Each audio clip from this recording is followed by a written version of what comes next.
I'm John Batchelor. Gordon Chang of Forbes.com is here, and that is traditional Uyghur music, the Uyghurs of East Turkestan, Xinjiang, in the Chinese imperial lexicon. This is a conquered state, and the Uyghur people are under severe threat by the policies of the People's Republic of China's Central Committee, which means to pretty much wipe them out. Cultural genocide underway right now.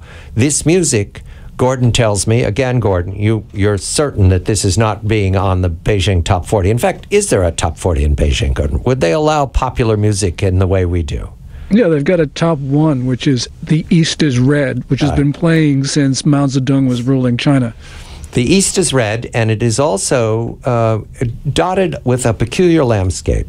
As I understand it, they're ghost cities. I've never seen one. I've only seen photographs, usually in the Daily Telegraph. They're much more fascinated with ghost cities in Europe than we are in the United States. And Stevenson-Yang is here. She's the co-founder, the co-founder, and has traveled here to tell us about her work for J Capital Research. She's the author of a book, China Alone. But Anne has a story because her son is now traveling to take photographs of these ghost cities. First, Anne, for people who are just meeting them for the first time, what is a ghost city and what is your son seeing in his travels?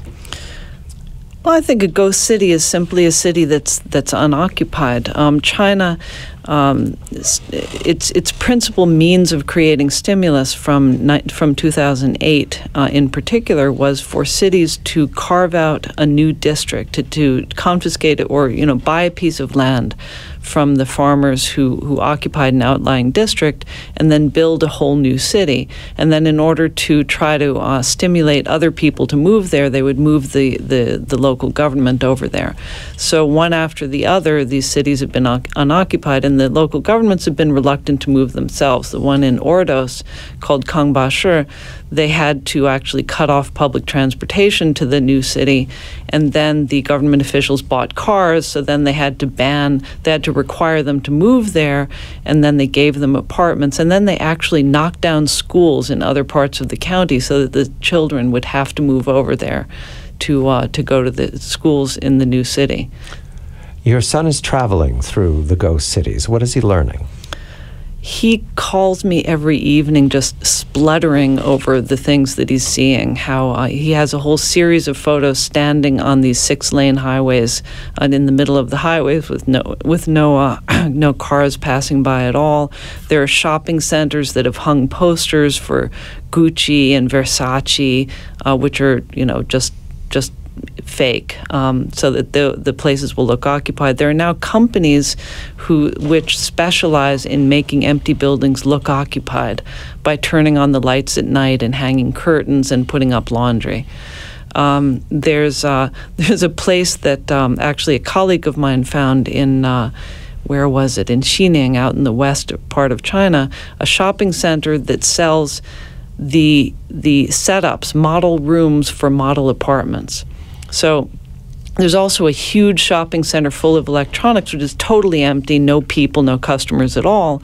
But the place that has customers is the store that sells model apartments. So you'll have these huge empty buildings, and then you'll cross, a plank bridge, and you'll wear a hard hat, and you'll go into this cement hulk, and then they flip a switch, turn on the lights, and there's a model apartment with, Louis XIV chairs and shag rugs and LCD TVs and bottles of champagne and buckets of ice and all these things. So now there's a store that sells those things because the demand is for these fake apartments, not for actual furniture for actual people. Gordon, I'm flabbergasted. A Potemkin laundress. They've created a new job classification that didn't exist on the planet until the 21st century. Gordon, these ghost cities, what Anne is describing, I don't think our friends in America understand how bad it's got. Yeah, it's just everywhere. As I've said before, John, I went back to my hometown in March of last year, and I'd been there so many times before. The last time was in 2008.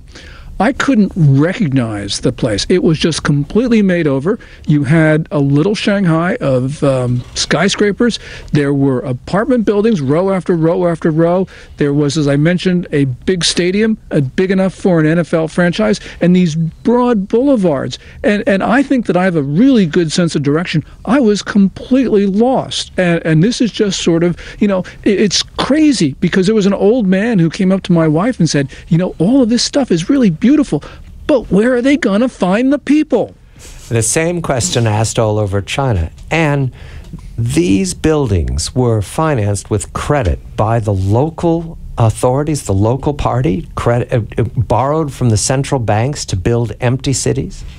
That's right, from all sorts of banks. The basic MO is that you identify a piece of land that isn't very heavily populated, so usually it's agricultural land abutting the city, and then you borrow some money to buy the land from the local people, compensate them, and then you collateralize the land, borrow more money.